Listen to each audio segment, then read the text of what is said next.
This is AE Best Practices, a 12-part series where I run through the 12 fundamental elements to becoming a top AE. This is part 4, BAMFAM, booking a meeting from a meeting. BAMFAM is a really important concept because the quickest way to lose momentum in a deal is by not booking in a next step. I also find it's the sign of a true champion. If someone's not willing to book in a call and commit to some future time, then it's probably time to start questioning whether they are actually a champion. And ultimately, it's much easier to schedule some time when you're both there speaking live together, as opposed to trying to schedule something after the fact. At the end of each call, as long as I'm not qualifying out, my goal is always to make sure I book a meeting off the back of that meeting. The way I try and do that is by painting a picture of value as why it would be useful or beneficial for them to actually want to join that next session. And I make sure that I'm proactive in suggesting times, making it easy for them to find a slot, ideally aiming for a faster turnaround than a slower one. So it starts obviously at the top of the call by setting an upfront contract, making sure that you're all on the same page that this is what we're going to cover today, and should it go well, then we'll book some time in soon, and if not, then no worries, we can part ways and save time moving forward. Once you've gone through the call and then you're in the last kind of 5-10 minutes getting their feedback and then maybe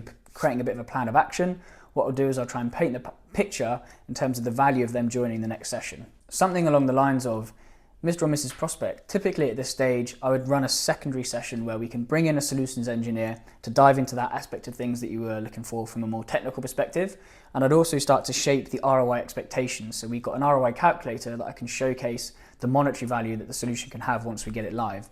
Would a session like that be useful for you guys and maybe sometime early next week? Another really common situation is for the prospects to then have something that they need to do off the call, whether it's to speak about it in a team meeting or to discuss on a one-to-one with their manager. In that case, I'll always aim to understand specifically when that call is going to be happening. So I'll say, oh, you mentioned you've got your one-to-one with your manager. Is that something that you have every week? And when's the next session? And then they can say, yeah, it's on Tuesday mornings when we connect. So I'll say, great, sounds good. What does your schedule look like Tuesday afternoon or Wednesday morning? The aim there being that you're allowing them enough time that's respectful for them to do what they need to do and to have those conversations, demonstrate you've listened, but then also trying to generate some good urgency by the number one suggestion that you're proposing would be later that same day or maybe the following day. More often than not, you can get something booked in there unless there's a real reason not to, but again, generally you're going to be driving good urgency when you do that as a habit every time.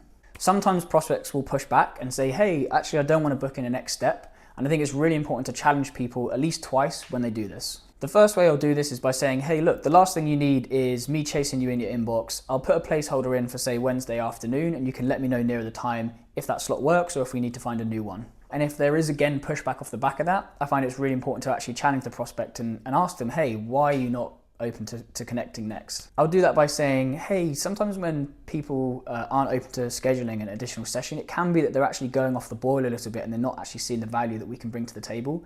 Is that the case, or am I reading too much into things? This allows my prospects to qualify themselves in or out to say, hey, actually, Scott, this is actually a priority of ours because of XYZ reasons, or maybe no, we should leave this for now. One final tactic to make sure you've got a really strong next step in the calendar is to multi-thread and make sure you have multiple people on that next stage. And one thing I like to do, instead of asking, can I add your boss or your colleague to that session? What I'll ask them is, hey, does Michelle's email follow the same format as yours? So effectively you're asking them in an indirect way, can I add them to the session? But that ask around, does their email follow the same format, is much less friction in that question, and kind of people are much more inclined to say yes. So to summarize, I'm always trying to make sure that I book a meeting off the back of each session as a default. 9 times out of 10 that should be happening. And finally, that I'm really proactive on helping us find a time while we're live there on the call and making sure that we're aiming for a fast turnaround time as opposed to a slower one. Feel free to connect with me on LinkedIn for part 5, which is going to be on managing competitive deals.